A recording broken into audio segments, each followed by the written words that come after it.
Top story tonight. Dr. Marc Lamont teaches at Columbia University here in New York City and has appeared on The Factor a number of times. You may have seen him. He's an ardent liberal guy, and that's fine. All points of view are to be heard on this program. But yesterday on CNN, Dr. Hill said something very controversial about mass killer Christoper Dorner.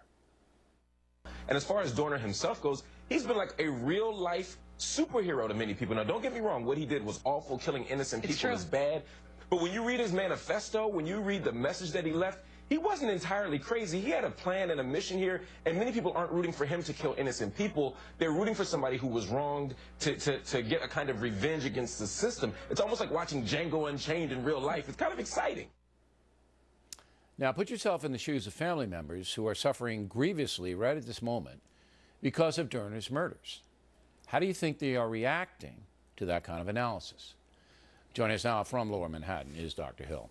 So to be fair to you, because I've known you a long time, I'm going to give you a chance to explain this. Go. Well, the first thing is you just mentioned the family members of the victims.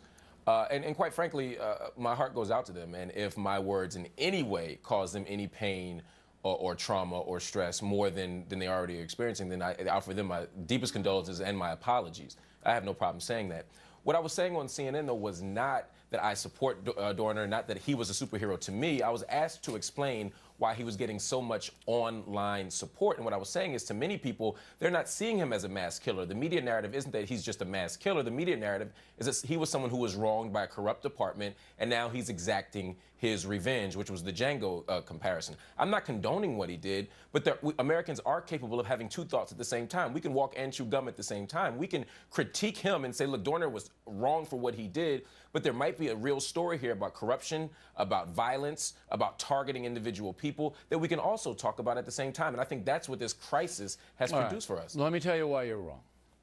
In any kind of a historical context, when there is a heinous crime committed, you cannot take anything away from the crime by trying to explain why certain misguided people are supporting the killer.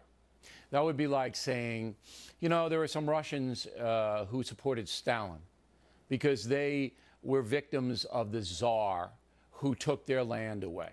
You can't do it. I understand what you were trying to do. You were trying to explain this mindset on the internet and the call-in radio programs that people who hate the police and think the LA police is racist are trying to explain what put Dorner over the edge. I got it. Yeah. But what you didn't do, and number one, I don't even think that engagement is worthy this close to the crimes. So you let things die down a little bit before you get into that. Condemnation of Dorner and the people supporting him, absolutely. But you didn't do that.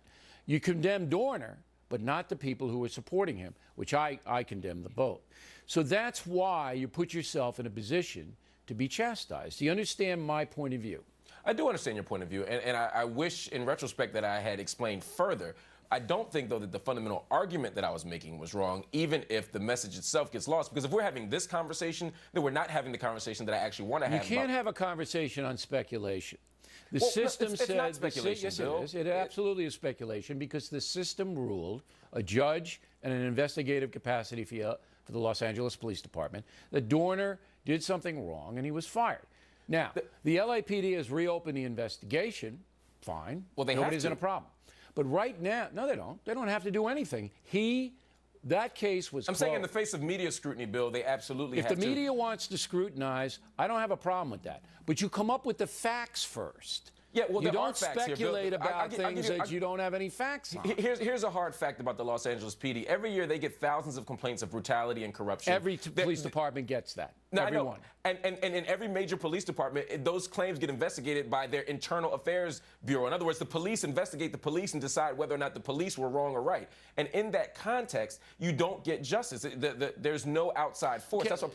If you want to do a macro analysis of why police should be investigated by an outside, agency that has nothing to do with police, I don't have a beef with that. But that's what this crisis allows for, Bill. No. That's what this crisis allows for. And it would be irresponsible of us to simply talk about Dorner as the crazy madman and not also Also, I'm saying this, also people out there also talk about police corruption. You also can talk only do that when you have evidence that police corruption is in play, and there is no evidence in this case. And the second mistake that you make, and being a professor, this comes right into your academic background, is that you give credibility to a killer, to a guy who's obviously not thinking clearly.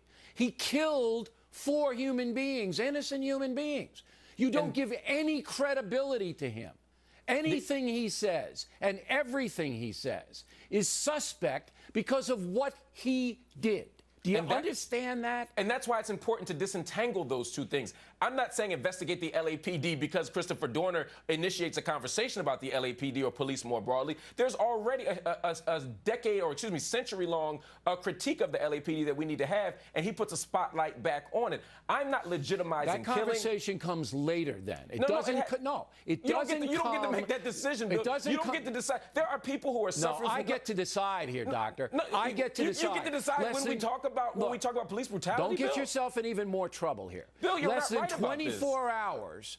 Less than 24 hours after a police officer is murdered by this thug, you're out there with hypothesis.